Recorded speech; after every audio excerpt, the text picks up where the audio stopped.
don't know if as vicars, maybe people tend to ask you, how did the world begin? I don't know if you've ever had that question, but we're going to have a look at a video clip by Richard Dawkins, and he's talking about aliens. I don't know where you guys stand on aliens, but let's hear what he has to say. Here we are.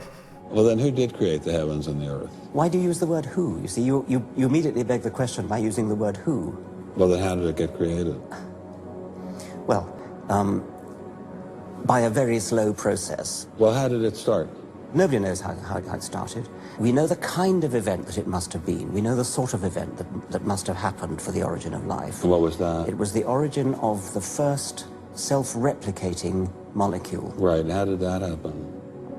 I told you we don't know. So you have no idea how it started? No, nor has anybody. Nor has anyone else. What do you think is the possibility that intelligent design might turn out to be the answer to some issues in genetics or in evolution? It could come about in the following way. It could be that at some earlier time, somewhere in the universe, a civilization evolved by probably some kind of Darwinian means to a very, very high level of technology and designed a form of life that they seeded onto perhaps this planet.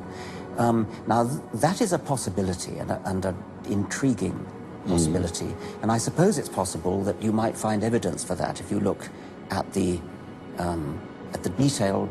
details of biochemistry, molecular biology. You might find a signature of some sort of designer.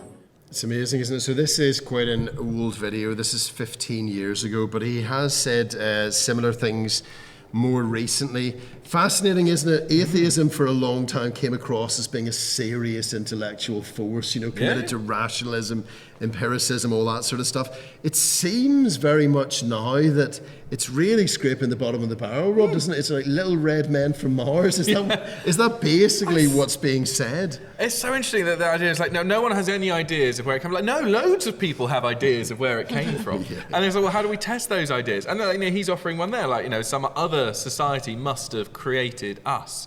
And so he's more comfortable with the idea that actually there are, that there are beings out there in the universe that have created us. Yeah, why can't that be Father, Son, and Holy Spirit? Exactly. The idea that he's happy that there is an origin. That's great. Brilliant. We're on the same page there. Yeah, but we it's agree. like, well, so how do you fill that question? And it's the almost sort of obstinate resistance. We can't comprehend the idea that, well, maybe there is a God. Maybe there is this being that exists outside of our created world that has caused it all to be. Yeah, and is he actually offering any solutions, Karis, or is he bringing more problems? Because what's the obvious problem? You have like little red men. So he's saying, he's being pushed into question, what was there before everything else? And then his answer is, little red men. Is that just pushing the problem further back and just moving the goalposts? Well, I feel like Little Red Men doesn't answer the question. It gives me more questions, like, what are you on about? Amongst other questions. I'm like, what do these little red men look like? Are we formed in their image? Because I'm not red, but like, do you know what I mean? Like, there's I would have 10,000 more questions following that answer. So I feel like he hasn't answered. He's just opened a can of worms that he can't put back in. And if that's the hill he wants to die on, embarrassing. Yeah, and one of the things that I love most is that when at the end of the best-selling book of all time that, just beats all the other books all the time, so they don't even put it in the best-selling lists, Jesus of Nazareth says, I am the beginning of all things. He doesn't set out to prove that in the way that somebody like Richard Dawkins or somebody else might do.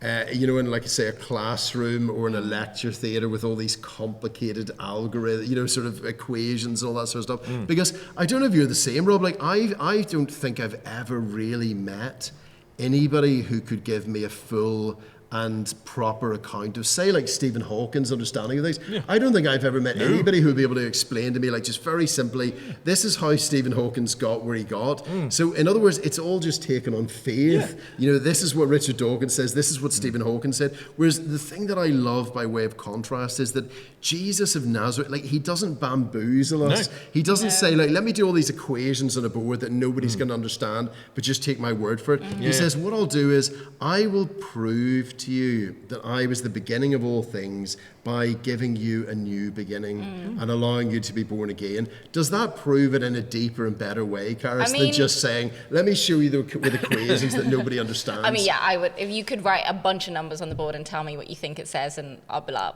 can't argue with that because I don't know what you've written. But I just think it's interesting. Before Richard Dawkins gives his answer, he says, I don't know. I don't know. But when Jesus is asked, he doesn't say, I don't know. He says, well, this is my answer. I feel like I would be a lot more confident in someone that doesn't start their answer with, I don't know. Yeah, absolutely. We've been reading a lot of Arthur Conan Doyle's Sherlock Holmes. We love Sherlock Holmes. And one of the most famous quotes was, when you have eliminated the impossible, whatever remains, however improbable, must be the truth. It seems as if Richard Dawkins is reluctant to accept Sherlock Holmes on that, doesn't it? And I think he's recognising, you're trying to come up with an even more improbable solution. Like, I need some sort of starting point. I don't want to agree with thousands of years of Christian history. God is crazy, but Little Red Men. Little Red Men, makes sense. That I can believe in, and then we won't ask where the Little Red Men came from. It's Little Red Men all the way down. Crazy. Yeah, I know, and it's a scary vision, really, isn't it, in terms of building a society and building a life on Little Red Men in that way. It just doesn't feel like it's one that has a lot of mileage in it in any way. I don't know if I want to wear a Little Red Man around my neck.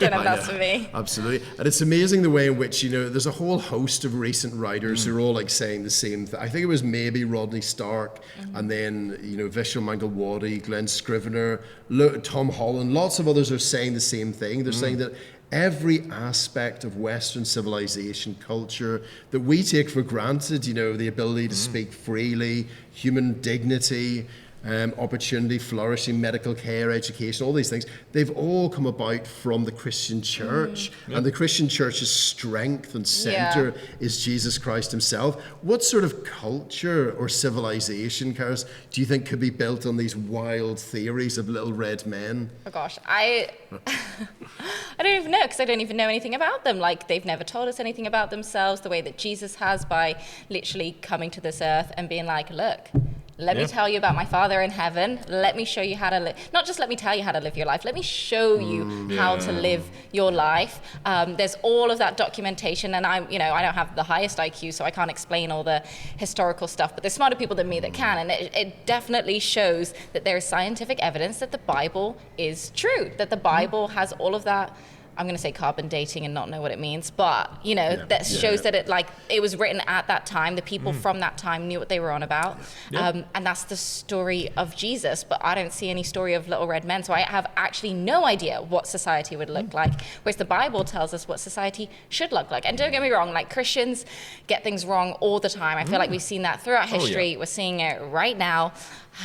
But that's not what Jesus wanted. Like, he laid out the way that we should be living, and that is the goal. Yeah, and see what it is. Atheism is in a cul-de-sac. It's an intellectual, spiritual, moral, civilizational dead end. That story has run out, and it's become painfully obvious. Definitely. It probably ran out over a decade ago, to be honest, after this interview, but this has made it very, very clear. What's the way back into the bigger, better story, Rob, of Jesus? Well, and it is the person of Jesus. And that's what unlocks all of it. It helps explain where we come from and explains where we're going to. And as Kara said, he showed us who he is. Like, how do we know anything? We hear it from others. We test it out. We see whether it holds water. And that's the scientific method. You do that experiment. You see what's going on. And so that what Jesus is offering is, I am the solution. He literally says, come and see. Yeah. Taste and see that the Lord is good. Actually give it a go and find out that actually there is meaning and purpose in life. There is hope for the future in Jesus Christ. But I think that's the bit that I can't wrap my head around is, say you don't believe any of this stuff. That's fine. You look at it. Yeah. You see the description of Jesus. You see the other description. Why would you not, if you had a choice, why would you not choose Jesus? But even if you're like, I don't believe he exists, just based on the description of him, what he's done, why would you not be like, that's the one I want to be true? Why would you so badly want Little Red Men to be true? Yeah. I know, the story of Jesus is the only story that really lasts. It's the most popular story in all the history of the world. And it's amazing that people are increasingly coming out of the cul-de-sac of atheism, coming back into the Christian church where there is life, forgiveness, hope for the future, and we can meet and come to know like the one that made us, smile at us, love us, welcome us in his arms, and make his Father our Father as well. It'd be amazing to see more and more people coming back into church, coming to meet Jesus in that way.